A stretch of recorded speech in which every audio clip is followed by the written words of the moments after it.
قال المؤلف والمفسر رحمہ اللہ تعالی ادام النفع بعلومه وعلومكم في الدارين آمین الى ان قال يخبر تعالی عن شان المشركين يوم معادهم في الدار الآخرة وأنه يبعث من كل أمة شهيدا وهو نبيها يشهد عليها بما أجابت فيما بلغها عن الله تبارك وتعالى۔ اب اللہ خبر دیتے ہیں کہ مشرکین کا قیامت میں کیا حال ہوگا، جس دن اللہ ہر امت میں سے اس کے پیغمبر کو گواہی کے لیے کھڑا کریں گے کہ آپ نے جب میری بات پہنچائی تو قوم نے کیا کیا۔ اس کے بعد حالت یہ ہوگی کہ ثم لا یؤذن للذین کفروا ای فی الاعتذار، اب ان کو عذر کرنے کا بھی کوئی موقع نہیں ہوگا۔ کیوں؟ لأنہم یعلمون بطلانہ وکذبہ، جانتے ہیں کہ جھوٹ ہے، اب کیا عذر کریں۔ جیسے دوسری آیت میں اللہ فرماتے ہیں ھذا یوم لا ینطقون ولا یؤذن لہم فیعتذرون، یہ ایسا دن ہوگا جس دن کوئی مجرم بول نہیں سکیں گے، نہ ان کو اجازت دی جائے گی کہ وہ کوئی عذر معذرت کریں۔ فلہذا قال ولا هم یستعتبون، اور نہ ان سے کوئی رضا طلب کی جائے گی۔ وَإِذَا رَأَى الَّذِينَ ظَلَمُوا أَيْ الَّذِينَ أَشْرَكُوا العذاب فلا يخفف عنهم لا يفتر عنهم ساعة واحدة، اب جب ظالم دیکھیں گے وہ عذاب جہنم کا، اور جب وہ عذاب ہوگا پھر اس میں کوئی ایک لحظے کی بھی تخفیف نہیں کی جائے گی۔ ولا هم ينظرون إلى يؤخر عنهم، بلکہ مہلت بھی نہیں ملے گی۔ يأخذهم سريعا من الموقف بلا حساب، فوراً موقف سے کافروں کا اب کیا حساب ہونا ہے؟ حساب تو ان کا ہوگا کہ مسلمان ہیں، مومن ہیں، گناہ گار ہیں، کافر تو کافر ہے، وہ تو جہنمی ہیں۔ فَإِنَّهُ يَجِيءُ بِجَهَنَّمَ، اب وہ جب جہنم کی طرف آئیں گے تو قاد ب70 الف ضمام، جہنم کو 70,000 لگام ہوگی، مع كل ضمام 70 الف ملک، اور ہر لگام کے ساتھ 70,000 فرشتہ ہوگا۔ وَيَشْرِفُ أُنُّكُمْ مِنْ أَعْلَى الْخَلَائِقِ، جہنم سے ایک گردن نکلے گی جو لوگوں کو دیکھے گی۔ وَتَزْفُرُ زَفْرَةً لَا يَبْقَى أَحَدٌ إِلَّا جَثَى لِرُكْبَتَيْهَا، اور وہ ایسا سانس نکالے گی کہ جو بھی کھڑے ہوں گے نا میدان میں سب گھٹنوں پہ بل گر جائیں گے۔ فَتَقُولُ إِنِّي وَكِّلْتُ بِكُلِّ جَبَّارٍ عَنِيدٍ، اور آگ سے آواز آئے گی کہ اللہ نے مجھے تمہارے لیے بھیجا ہے ان لوگوں کے لیے جو سرکش ہیں اور جنہوں نے اللہ کے سوا کسی غیر کی عبادت کی ہے۔ الذی جعل مع اللہ الہا آخر وبکذا وبکذا وتذکر انصرافا من الناس، اور لوگوں کے معاملے میں وہ سب بات بتائیں گی۔ کما جاء فی الحدیث ثم تنطوی علیہم، پھر آگ ان پہ مسلط ہوگی۔ وَلْتَلْتَقِطُهُم مِّنَ الْمَوْقِفِ، اور حشر میں سے ان کو چن چن کے نکالے گی۔ کما یلتقط الطائر الحب، جیسے کوئی پرندہ دانے کو چگتا ہے اور دانے کو اٹھاتا ہے، اسی طرح وہ جہنم ان کو اٹھا لے۔ اب ایک بات یہ سمجھیں کہ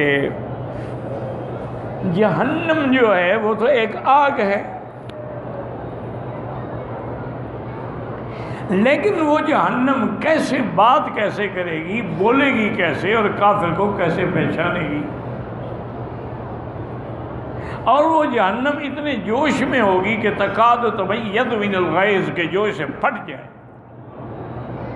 حتیٰ کہ ایک حدیث میں ہے کہ 70,000 فرشتہ 70,000 لگام ڈالے ہوئے اس کو روکے ہوئے ہوگا، لیکن وہ ان سب کو تڑا کے نکل رہی ہوگی۔ ایک روایت میں آتا ہے، وہ روایت جتنی قوی تو نہیں ہے لیکن بہرحال اس کے شواہد ہیں کہ جب وہ فرشتوں کے قابو میں بھی نہیں آئے گی تو اب اس کے سامنے میرے آقا آئیں گے حضرت محمد مصطفیٰ، جب حضور کے نور نبوت کی ظاہر ہوگا تو اب وہ آگ رک جائیں۔ جیسے کہ ایک صحیح حدیث میں ہے کہ جہنم میں تو سب نے جانا ہے، مسلمان ہو یا کافر ہو، لیکن مسلمان صرف گزر جائیں، اور وہاں رہنے کے لیے نہیں جائیں گے، صرف گزرنا ہوگا انہیں تاکہ دیکھ لیں کہ کیا عذاب ہے، اور کافر جو ہے وہ رہیں گے۔ تو اب جب جہنم میں سے مومن گزرے گا تو جہنم بولے گی جز جز یا مومن، جلدی کرو نکلو، میری آگ کیوں بجھا رہے ہو؟ تو اس لیے نور ایمان سے اتنا اس پر اثر ہوگا۔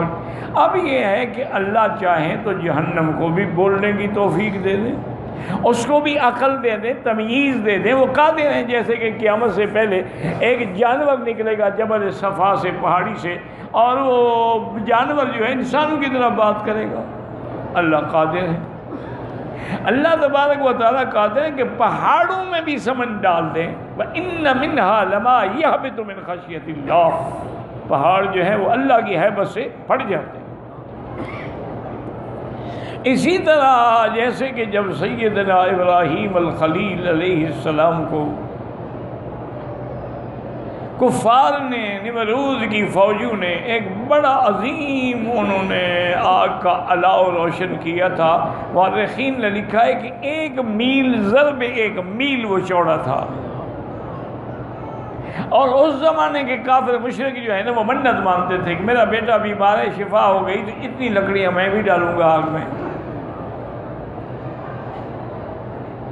تو جب عین وہ آگ کا اتنا بڑا الاؤ تیار ہو گیا تو اب آگ میں پکڑ کے کون ڈالنے جائے، وہ تو جو جائے گا وہ بھی جل جائے گا۔ تو انہوں نے پھر منجنیق تجویز کی کہ بھی منجنیق کھڑی کر دو۔ منجنیق ہوتی ہے جیسے آپ نے کرین دیکھے نا ایسے، اور اس سے پھر گولے پھینکے جاتے ہیں، دیواریں توڑی جاتی ہیں۔ ان نے منجنیق کھڑی کی اور منجنیق کے ساتھ ایک انہوں نے پنجرا لگایا اور اس میں حضرت ابراہیم کو کھڑا کیا، تاکہ اس کو جب ایسے کھینچیں گے نا جھولے کی طرح تو آخر میں پھر اگلی جو اس کی رسی ہیں ان کو ایسے کھینچیں گے تو الٹ کے ابراہیم علیہ السلام آگ میں جا پڑیں گے۔ حضرت ابراہیم علیہ السلام اس وقت اس پنجرے میں بیٹھے ہیں کہ اللہ کے فرشتے بھی رو پڑے۔ اللہ اکبر۔ مومن کے لیے آسمان بھی روتا ہے، مومن کے لیے وہ زمین بھی روتی ہے کہ یا اللہ تیرا بندہ چلا گیا جو مجھ پہ سجدے کرتا تھا، تیرا ذکر کرتا تھا۔ اللہ اکبر۔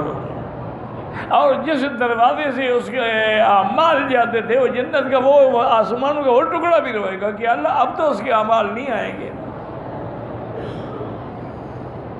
لیکن کافر جب مریں گے تو قرآن کہتے ہیں فما بکت علیہم السماء والارض، نہ ان پہ آسمان روئے گا نہ زمین روئے گا۔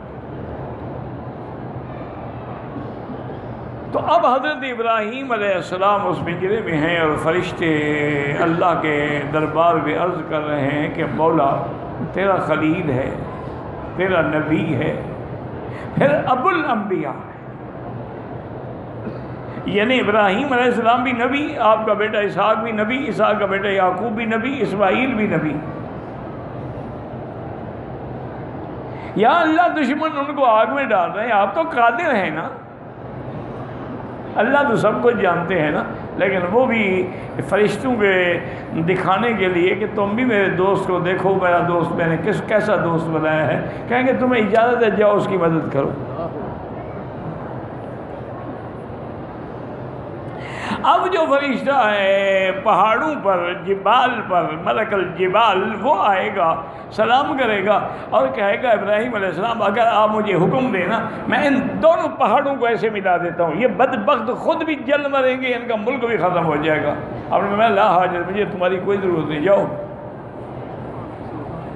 یہ ہے توحید، یہ نہیں کہ جہاں چاول دیکھے ماتھا ٹکا دیا، جہاں حلوہ تقسیم ہو گیا وہاں نعرے لگانے شروع کر دیے۔ یہ توحید کیا؟ ہمارے یہاں کیا توحید ہے؟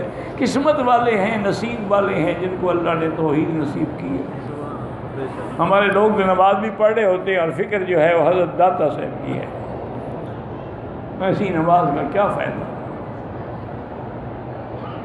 نماز تو وہ ہوتی ہے نا کہ جب اللہ کی طرف رجحان ہو تو دل میں ما سوی اللہ کا خیال بھی نہ گزرے، وہی ایک سجدہ ہے کارگر جو عقل و فکر سے ماورا، وہ 1000 سجدے فضول ہیں جو رہین لفظ شفا نہیں۔ اسی لیے ایک بزرگ نے کہا کہ میں نے جب اللہ کے کعبے میں آیا اور میں نے سجدہ کیا، یہ زمین ندا برآمد، زمین بول پڑی کہ بیرون درچ کرتی کہ درون خانہ آئی، تم میرے باہر کیا کر رہے تھے کہ اندر بھی آ گئے ہو؟ تو نمازیں تو ان لوگوں کی تھی نا جی کہ جو نماز میں کھڑے ہیں تو پھر اللہ کے تعلق کے سوا کسی کا کوئی پتہ نہیں ہے۔ اور نماز کا معنی یہی ہوتا ہے، یاد رکھو کہ ان تعبد اللہ کأنک تراہ، ایسے عبادت کرو جیسے خدا کو دیکھ رہا۔ جو خدا کو دیکھ رہا ہوگا ادھر ادھر دیکھے گا؟ اللہ نے، نبی نے فرمایا اگر یہ مقام تمہیں نہیں مل سکتا تو کم از کم یہ تو سوچو کأنہ وإنہ یراک، وہ تمہیں دیکھ رہا ہے۔ تم کسی عدالت کے جج کے سامنے پیش ہوتے ہو تو جناب اس وقت تمہاری سانس بھی نہیں نکلتی، ایسے خاموش کھڑے ہوتے ہیں اور گردنیں جھکا جھکا کے بھی لارڈ کر رہے ہوتے ہیں۔ وہی انگریزوں والی رسم ابھی تک جاری ہے۔ انا للہ و انا الیہ راجعون۔ کسی جج کو بھی جوش نہیں آتا اور کسی وکیل کو بھی جوش نہیں آتا کہ کم از کم اب تو مسلمانوں کا ملک ہے، بجائے بھی لارڈ کہنے کے السلام علیکم کہیں۔ لیکن نہیں، ابھی تک وہی کالا کوٹ ہے، ابھی تک وہی کالی ٹائی ہے۔ جو لباس انگریزوں نے بنایا تھا نا، زبان بھی وہی، لباس بھی وہی، انداز بھی وہی، طریقہ بھی وہی۔ نہ سوائے اس کے کیا کہہ سکتے ہیں کہ انا للہ و انا الیہ راجعون۔ اس لیے ایک بزرگ نے فرمایا تھا کہ ہمارے ملک جو ہے، انہوں نے کہا یوں کہو مسلمانوں کے ملک ہیں، اسلامی ملک نہ کہا کرو، اسلام ہے وہاں۔ اسلامی ملک تو تب ہو جب اسلام ہو۔ ہاں مسلمانوں کے ملک ہیں، وہاں مسلمان رہتے ہیں۔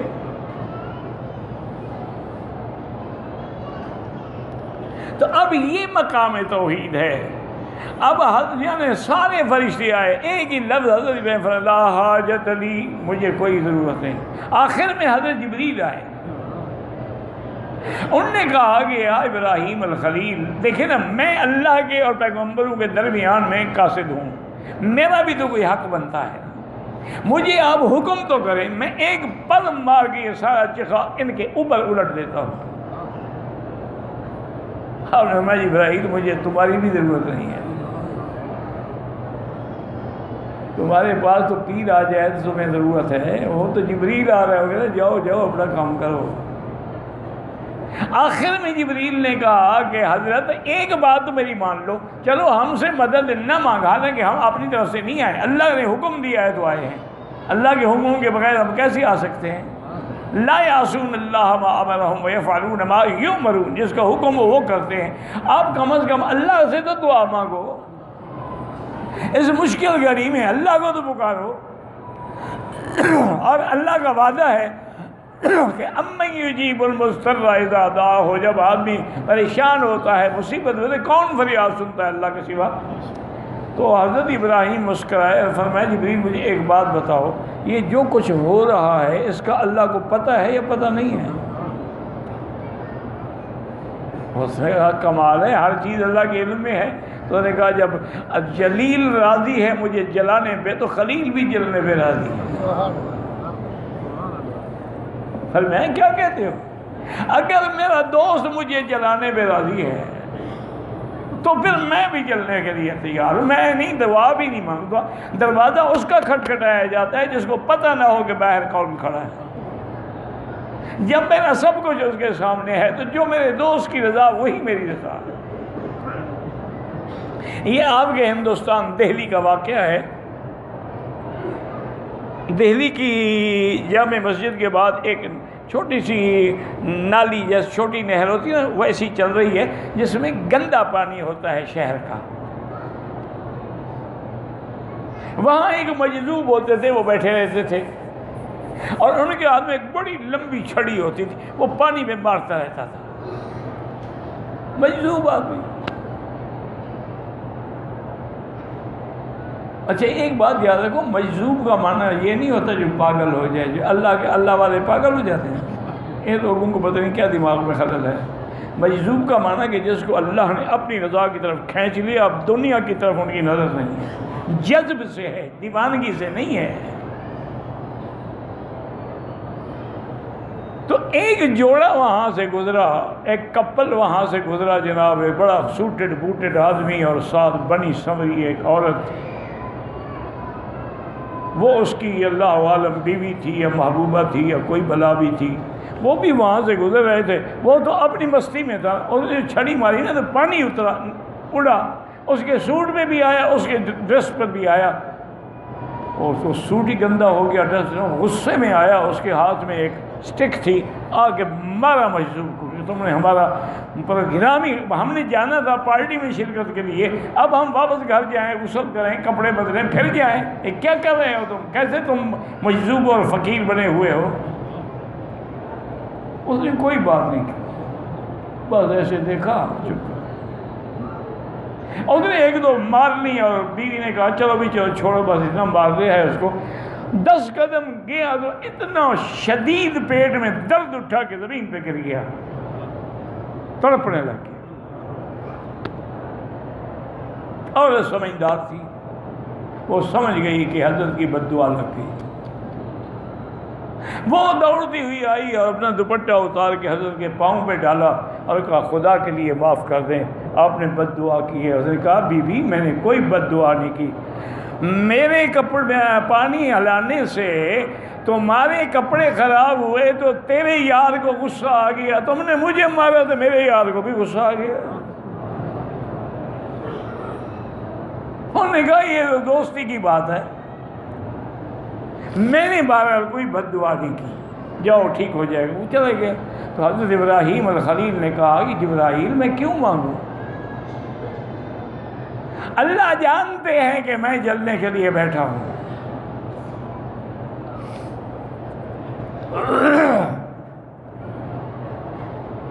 اسی لیے اقبال نے بڑی عجیب بات کہتا ہے، یہ بندہ دو عالم سے خفا میرے لیے ہے، اس کو کسی کی پرواہ نہیں۔ اب کافروں نے منجنی کو کھینچا، اللہ نے فرمایا فرشتے اب میں بھی تم سے، میرا خلیل ہے تو اب میں خود حکم کروں گا کہ قلنا یا نار کونی بردن و سلاما، اللہ نے فرمایا ہم نے حکم دیا براہ راست، یا نار کونی بردن و سلاما علی ابراہیم، آگ ٹھنڈی ہو جا لیکن زیادہ ٹھنڈی نہ ہو کہ میرے خلیل کو سردی لگے، سلاما معتدل۔ اور علماء نے لکھا ہے کہ اللہ نے فرمایا علی ابراہیم، اگر اللہ صرف فرماتے کہ بردن و سلامن ساری دنیا کی آگ ٹھنڈی ہو جاتی، لیکن یہاں چونکہ علی ابراہیم ہے تو صرف وہی آگ ٹھنڈی ہوئی۔ اب نمرود جو تھا نا، وہ بادشاہ جس کے حکم پہ یہ آگ جلائی گئی تھی، وہ اپنے شاہی محل کے چھت پہ بیٹھا تھا نظارہ دیکھنے کے لیے کیسے شعلے بھڑک رہے ہیں اور کیسی آگ زور شور سے جل رہی ہے، اس میں ابراہیم کو ڈالا گیا ہے، وہ تو کوئلہ ہو گیا ہوگا، اس کا تو ذرہ نہیں بچا ہوگا۔ اللہ نے جبریل علیہ السلام کو حکم دیا کہ آگ کے اندر پردہ ہٹا دو، دشمن کو میرا دوست دیکھنے دو۔ اللہ قادر ہیں، پانی میں اگر دیواریں بن سکتی ہیں، پل بن سکتی ہے موسیٰ علیہ السلام کے لیے، تو آگ میں کیوں نہیں بن سکتی؟ وہ راستہ بن گیا، اور نمرود نے جب دیکھا کہ ابراہیم تو جنت کے لباس میں ہیں اور آگے پھل ہیں اور کھا رہے ہیں، تو اس کے منہ سے بھی نکل گیا کہ نعم الرب رب ابراہیم، ابراہیم رب تو تیرا رب ہے، باقی تو جھوٹ ہے۔ اس کو بھی اعتراف کرنا پڑ گیا۔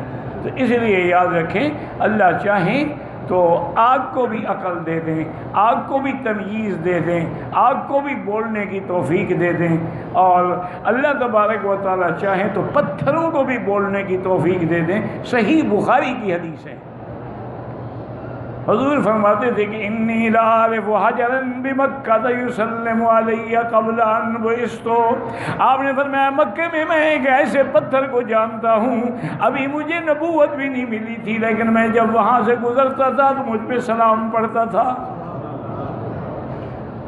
اسی لیے مکے میں اس گلی کا نام بھی زجاج الحجر ہے، وہ پتھر والی گلی۔ یہ حدیث بخاری شریف میں ہے، اب پتھر بھی بات کر رہا۔ حضرت موسیٰ علیہ السلام کے کپڑے لے کے پتھر بھاگ گیا تو کس نے حکم دیا تھا؟ تو اس لیے یہ کہنا کہ جہنم کیسے بات کرے گی اور جہنم کیسے بولے گی اور جہنم ان کو کیسے چلے گی اور جہنم ان کو کیسے ایک ایک دانے کی طرح اٹھا لے گی. فرمایا اذا رأتهم من مكان بعيد سمعوا لها تغيظا وزفيرا. جب دور سے دیکھیں او آواز ایسی اندر سے وہ آوازیں آ رہی ہوں گی جہنم کے جوش سے. وَإِذَا أُلْقُوا مِنْهَا مَكَانًا ضَيِّقًا مُقَرَّنِينَ دَعَوْا هُنَالِكَ ثُبُورًا. جب ان کو آگ میں ڈالا جائے گا اور جکڑے ہوئے زنجیروں میں، اب وہ وہاں ہائے ہائے ہے پکاریں گے. حکم ہوگا لا تدعوا اليوم ثبورا واحدا.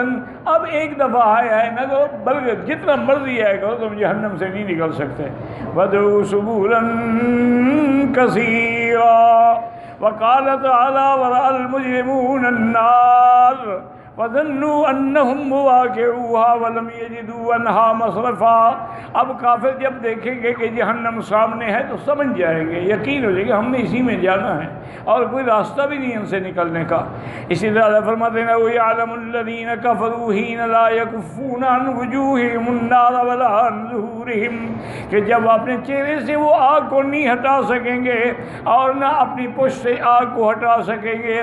وَلَا هُمْ يُنصَرُونَ. اور نہ ان کی اس دن کوئی مدد کرے گا. بل تأتيهم بغتة فتبهتهم. ان پر وہ اچانک آئے گی، حیران ہو جائیں گے. فلا يستطيعون ردها. نہ تو اس کو ٹال سکتے ہیں. ولا هم ينظرون. اور نہ مہلت ملے گی. واللہ اعلم.